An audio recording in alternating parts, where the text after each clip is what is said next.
Eli, I'm wondering whether what we or the Americans have developed with a Fulbright system of bringing a few thousand youngsters to Israel for a few weeks every year is not an example which could be followed not on the youngsters but on journalists.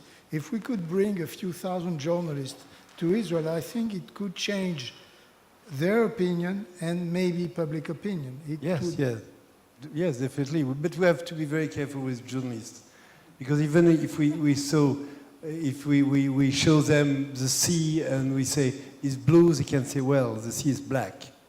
That's not only we have to bring them here if we can, not only we have to explain what we want to do, who we are, but also we have to seduce them. And this is the most important, I think, the seducing part. As Maurice said... this is why you're here. Yes, I know. You are mastering that. Very, very seducing. But this is the seducing part, how to talk to these people. My daughter is a journalist in France, in a very important show with C'est dans l'air, you know. And sometimes when she talks about Israel, she gets on my nerves, because she grew up in this universe of journalists who are so against Israel that sometimes even her, with my daughter, speaks against Israel. So that's mean how much the road is long, you know, the way is. It is a continuous process. You know, a lot of Jewish journalists in France, they cannot speak up regarding Israel because they say, oh, I have not the credibility. People know that I am in favor of Israel. So if I don't criticize a little bit, I will not be credible with my community of journalists. So I have to be the most objective possible. And the objectivity on their side is to speak against Israel. We know that. So the only thing that we have to do is to work hard and continuously. It's not to have a symposium in Israel with 1,000 journalists, and they have visited Israel, they have seen the sea, they have seen the Dead Sea and the Live Sea, and they have seen everything, and they have seen the Technion and all these aspects. No, it's not sufficient. If you believe that by doing once it will help once, maybe a little bit for 5 minutes, but it will not last more than 5 minutes. If you want to do something about the image of Israel, you have to be consistent, you have to speak by one voice, you have to have a budget, and you have to work very hard in order to make sure that the people are getting the message every single day, one after the other, consistently and permanently. It's not a one-off operation. It's something which requires more work than for any other country, because there is a lot of prejudice against Israel, not only because we are Jews, but also because we are successful. Yeah, in that kind of problem, Israel often is the enemy of Israel. It's definitely. Well, because a lot of material comes from because you know, we have to turn the things differently. We have to show the thing differently. I'm not a part of the Israeli government. I don't know if there is somebody of the Israeli government here. Who? He's coming, but he's in the, yes, but you see, we have this bunch of very, very interesting people who are talking about communication, and nobody is there. So why someone for the Israeli government is not in this room? Because in a way, they are not interested in what we are saying. And that's the first thing that we have to change. Because if we can't change that, even if we fight with all our heart, we won't be able to do anything. Okay, any word you want to add? I think also it's very important to keep in mind that Israel is capable of achieving anything it wants, but also on the message and to convince the public about the relevance, but not only the relevance to the aspirations Israel has. You have a world full of ambassadors. If you look, and I mean ambassadors between brackets are not diplomats, but if you look, for example, classical music, which is highly celebrated in every capital in Europe. I myself am from Holland. The Amsterdam Concertgebouw Orchestra is well known for Mahler.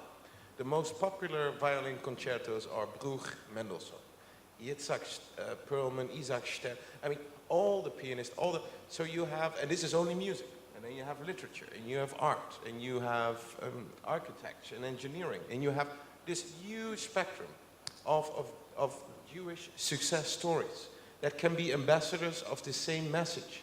So you have, the first thing you do in a political campaign or in a communication campaign, you look for where is your regional hub. So how can you get as close to the people as you want? There is nobody in the world as capable of doing that as Israel. Somebody needs to be the driver. Somebody needs to determine the message and give it a push. That's, I think, all we need. It's not simple. It is a very complicated process. But you have all the know-how and capacity to do it. And I would say the time is now. I would just add a couple of things. Firstly, on the issue of double standards, it's right. I mean, and we could have a very fascinating discussion about why it is that Israel has the third highest number of foreign journalists than any other, or Jerusalem has the third highest number of foreign journalists than any other city after Washington and Brussels. I mean, it's a fascinating question. There is clearly a very disproportionate degree of attention focused on Israel, on the Israeli-Palestinian conflict, whatever Israel does, and it's almost certainly not fair. Unfortunately, as an argument in defense of Israel, it's not a very effective argument, in my view and in my experience. That, you know, if someone comes with an accusation against Israel, and our response is, oh, but don't look at us, look over there, because what's going on over there is much worse, it may be true, but it just looks like you're avoiding the issue, and like you're not dealing with it. And I think to be able to make effective arguments which improve Israel's image in Europe and around the world, and also on a moral basis for ourselves, we need to be able to defend Israel on its own merits and not revert to saying, why are you bothering with us, it's much worse over there, even if it's true. In that respect, I think that all these issues highlighting Israel's successes, whether it's in scientific fields, medical technology, the incredible success of Israeli academia, this extraordinary run of Nobel Prizes, which we should be enormously proud of. It's really quite incredible success. You know, we should be highlighting these things, and they do make a difference. If you're an academic in a British university or a European university, and you have a contact and you admire your Israeli counterpart, you see Israel in a different light. Whether you're a musician, an artist, whatever it is, it does have an impact. It does make a difference. We should be using these sorts of issues to show what we call it a BICOM Israel in 3D, show Israel to be in all its depth and nuance and complexity and all the great diversity and all that's going on here. So we should be using those opportunities. In my view, it's not going to make the fundamental difference. It's not going to create the sea change to confront the problem that we're facing.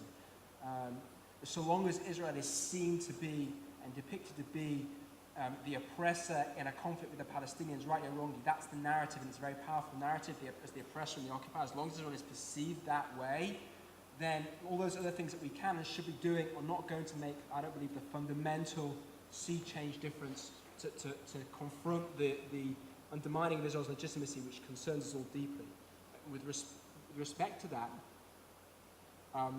we all know that Israel cannot make peace alone. Even if Israel puts the most progressive and generous offer on the table, it could be rejected by the Palestinians. Israel does not have it in the power to make peace on its own. We all know that. But again, Israel does have it in its power to at least put forward a consistent and convincing account of what peace means for Israel and what Israel would like to see as the end game, even if it cannot on its own achieve that. And I agree with what Reece said at the beginning, when Ariel Sharon made very clear Israel's direction by withdrawing from the Gaza Strip, whatever we think of the rights and wrongs of that move in retrospect. My recollection from working in the British Parliament at that time for Labour Friends of Israel in the British Labour Party was that was a great window in terms of Israeli public diplomacy. We had something to work with. People could see the narrative of the Palestinians that this is all about occupation was blown apart because Israel ended the occupation in the Gaza Strip, and of course it didn't end the conflict. And that really blew apart the narrative of Israel's opponents. So if Israel makes clear where it stands, even though it does not have it in the power to make peace alone, that I think is the greatest power to improve Israel's image. Well, we will conclude on this note. I gather that we all agree that Israel should vote a budget for better communication. That's why more is there. Okay. The first thing, one of the things to your point, for which I fully agree, one of the first things that Israelis should start to learn is to use semantic. And for example, instead of saying we are not going to do peace unless, they should say we are favorable to do peace, but we need to have this and this and that. And it is always starting with the negative sentence and the positive is coming after. And I will... in terms of image, this is something which is extremely important. You have to show that you are giving a hand and you are positive, but you have also the need of having some guarantees, and this is something which is understood as being fair. And the problem is that we are always starting by stating all the negative aspects before coming to the positive aspect. So there is a lot of things to do, which is extremely positive. And I'm very pleased to see that the Minister is totally in agreement with me. N'est-ce pas, Monsieur le Ministre? Bravo. Well, he will come next year. Thank you so much. It was a very interesting panel discussion, and hope to see you next year.